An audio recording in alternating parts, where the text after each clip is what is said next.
ആര് പറഞ്ഞാലും കേൾക്കാത്ത ആളുകളുണ്ട്. പക്ഷേ ഒരു കാര്യം സത്യമാണ്, ലോകത്തിന്റെ പ്രപഞ്ചത്തിന്റെ വ്യവസ്ഥക്ക് എല്ലാവരും ബാധക. അതാണ് ഇപ്പൊ ലോകത്ത് അള്ളാഹു കാണിച്ചുകൊണ്ട് ഹൈറ്റിയിൽ നടന്ന ഭൂകമ്പത്തില് മരിച്ചത് അള്ളാഹിനെ അനുസരിക്കുന്ന ആളുകളല്ല, അല്ലെങ്കിൽ മറ്റുള്ളവരൊന്നല്ല. പക്ഷെ അള്ളാഹുവിന്റെ ഒരു വിധി ഉണ്ടല്ലോ, അള്ളാഹുവിന്റെ ഒരു വിധി, ആ പ്രപഞ്ചത്തിലെ ഒരു അള്ളാഹുവിന്റെ ഭരണഘടന, അവിടെ അത് വിധേയമായി. അപ്പൊ അവരും സമാണ്, നമ്മളും സമാണ്. അപ്പൊ അള്ളാഹു മനുഷ്യനോട് ചോദിക്കുന്നു, നിങ്ങൾക്ക് എന്തുകൊണ്ട് സ്വമേധയാ അള്ളാഹുവിന്റെ ദീനിന്റെ മാർഗത്തിലേക്ക് മുന്നോട്ട് വന്നുകൂടാ? ഏതായാലും ഇത് തകർക്കപ്പെടും, ഏതായാലും നശിപ്പിക്കപ്പെടും, ഏതായാലും നിങ്ങളെ ഇവിടുന്ന് കൊണ്ടുപോകും, ഇവിടെ നിങ്ങളുടെ എല്ലാ സമ്പത്തും എല്ലാ കാര്യങ്ങളും തകർന്നിരിക്കണോ? അപ്പൊ എന്തുകൊണ്ടൊരു ഭാവിയിൽ നിങ്ങൾക്ക് ലക്ഷ്യം വെച്ചുകൊണ്ട് അള്ളാഹുവിനെ ഭയപ്പെട്ടുകൂടാ? ഇതപ്പോ ഖുർആന്റെ ചോദ്യം. അപ്പൊ കൈറ ദീനില്ലാഹി പോകും, അള്ളാഹുവിന്റെ ആദർശമല്ലാത്ത മറ്റൊരു ആദർശമാണോ ലോകം ആഗ്രഹിച്ചു കൊണ്ടിരിക്കുന്നത്? അത് വിഡിത്തമാണ്. കാരണം അള്ളാഹിന്റെ നിയമത്തിന് വിധേയമാകാത്ത ഒരു സൃഷ്ടിയും ഇവിടെ ഇല്ല എന്നാണ് അള്ളാഹു കാണിച്ചു തരുന്നത്. ഈ സമയത്ത് നമ്മൾ മനസ്സിലാക്കട്ടെ, നമ്മുടെ സ്വഭാവ, അതുപോലെ തന്നെ നമ്മുടെ വ്യവഹാരങ്ങളിലൊക്കെ പടച്ചു തമ്പുരാനെ ഭയപ്പെട്ടുകൊണ്ടുള്ള കാഴ്ചപ്പാട് നമ്മൾ രൂപപ്പെടുത്തണം. ഇവിടെ ഖത്തീബ് സൂചിപ്പിച്ചൊരു പ്രധാനപ്പെട്ട വിഷയം, നമ്മളെപ്പോഴും ഗൾഫിലൊക്കെ വരുന്ന ആളുകളെ സംബന്ധിച്ചുള്ള വളരെ പ്രാധാന്യമുള്ള വിഷയമാണ് തോന്നുന്നു. എത്ര കിട്ടിയാലും മതി വരാത്ത ഒരവസ്ഥ. കവി പറഞ്ഞു, പക്കനാദിമാ കസമൽ മലീകു ഫഇന്നമാ കസമൽ ഖലായിഖ ബൈനനാ അല്ലാ. നിനക്ക് അള്ളാഹു നൽകിയത് കൊണ്ട് നീ തൃപ്തിപ്പെടുക. കാരണം നിനക്ക് തന്നവൻ ആരാണ്? എല്ലാറ്റിനെ പറ്റിയും മനസ്സിലാക്കിയവനാണ്. നിന്റെ കാഴ്ചപ്പാടുകളും എല്ലാ ഭാവനകളെ പറ്റിയും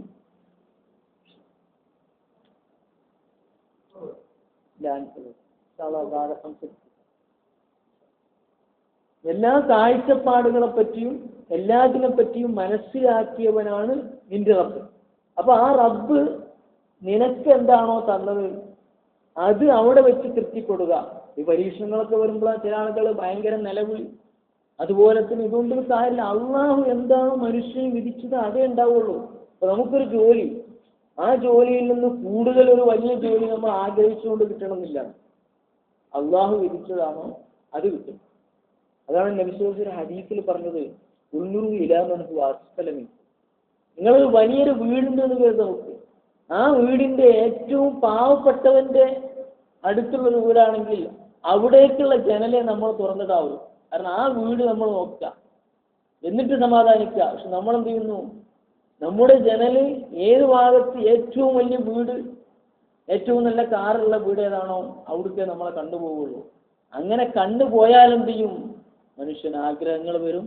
അങ്ങനെ അള്ളാഹുവിനെ തന്നെ കുഫ്ർ, നിഷേധിക്കാനും വരെ കാരണമാകുന്ന ഒരു സ്വഭാവമാണ് ആഗ്രഹങ്ങൾ ഉണ്ടാവുക, വ്യാമോഹം ഉണ്ടാവുക, കൊതിയുണ്ടാവുക. നബി സല്ലല്ലാഹു അലൈഹി വസല്ലം മുസ്ലിമിനെ പറ്റി പറഞ്ഞു. ആരാണ് മുസ്ലിം? ഒരു മുസ്ലിം എന്ന് പറഞ്ഞാല് അള്ളാഹുവിന്റെ ദീനിനെ പറ്റി മനസ്സിലാക്കിയവനും കഫാഫൻ, അത്യാവശ്യം ജീവിക്കാനുള്ള ഒരു വക അള്ളാഹ് നമുക്ക് നൽകിയിട്ടുണ്ടോ എന്ന് ഏറ്റവും ഇതിലപ്പുറം വേണ്ട. അള്ളാഹു എന്ത് കൊടുത്തോ എനിക്ക് അത്രേ വിധിച്ചിട്ടുള്ളൂ. സമ്പത്തായാലും സൗന്ദര്യമായാലും ആരായാലും വാഹനമായാലും ജോലിയായാലും അതിനപ്പുറം അനർഹമായി എനിക്കൊന്നുമില്ല, ഒന്നും സമ്പാദിക്കുന്നില്ല. ഞാൻ സമ്പാദിക്കരുതെന്നല്ല പറയുന്നത്, എല്ലാം ആഗ്രഹിക്കും. അത്തരം മനുഷ്യന് നല്ലൊരു ജോലി കിട്ടണം, അല്ലെങ്കിൽ നല്ല ഒരു ശമ്പളം കിട്ടണം, അത് ആഗ്രഹം എന്നല്ല. ആ ആഗ്രഹത്തിന്റെ ഇടയിൽ നമ്മൾ ബലി കഴിക്കുന്നത് എന്തായിരിക്കും? മറ്റുള്ളവരുടെ ആഗ്രഹങ്ങൾ. അതാണ് മനുഷ്യന് ലോകത്ത് സംഭവിച്ചുകൊണ്ടിരിക്കുന്ന ചൂഷണം. ഇതൊക്കെ മനുഷ്യന് സംഭവിക്കാൻ കാരണം എന്താ? ഇങ്ങനെ മനുഷ്യന്റെ ഖനാഅത്ത് അഥവാ ഉള്ളത് കൊണ്ട് തൃപ്തിപ്പെടുക എന്ന ഒരു നല്ല ഗുണം മനുഷ്യന് നഷ്ടപ്പെട്ടു പോകുമ്പോൾ അള്ളാഹുവിനെ കുറിച്ച് പോലും സംശയങ്ങൾ ഉണ്ടാകും. പഠിച്ചവന് കുത്തരയിൽ തന്നുള്ളൂ, ഇതാണോ പഠിച്ചവൻ? അങ്ങനെ മനുഷ്യൻ ചോദിക്കുന്ന ഒരു അവസ്ഥ വരും. അതിൽ നിന്ന് രക്ഷപ്പെടണമെങ്കിൽ ഒരു മുഅ്മിനായ മനുഷ്യനെ മാത്രമേ കഴിയുകയുള്ളൂ. അങ്ങനെ കഴിയുന്ന അല്ലെങ്കിൽ മുഅ്മിനീങ്ങളായ ആളുകളിൽ അള്ളാഹു നമുക്ക് വിധിച്ചതേ എനിക്ക് നൽകുകയുള്ളൂ, അത് ഉള്ളതുകൊണ്ട് ഞാൻ തൃപ്തിപ്പെടുന്നവനാണ് എന്നൊക്കെ വിശ്വസിക്കുന്ന ആ ഖദാ ഖദർ എന്നൊക്കെ നമ്മൾ പറയുന്നത് അതന്നെ, അതിൽ വിശ്വസിക്കുന്ന ഈമാൻ ഉള്ള ആളുകളിൽ അള്ളാഹു നമ്മളെ ഉൾപ്പെടുത്തുമാറാവട്ടെ.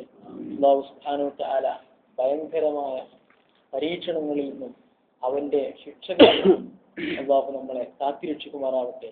അള്ളാഹുവിനെ സദാ ഓർക്കുവാനും അവനെ മനസ്സിലാക്കുവാനും അവന്റെ ശക്തി മഹാത്മ്യത്തിനു മുമ്പിൽ സുജൂദ് ചെയ്യുവാനുമുള്ള കഴിവ് അള്ളാഹു നമുക്ക് നൽകുമാറാവട്ടെ.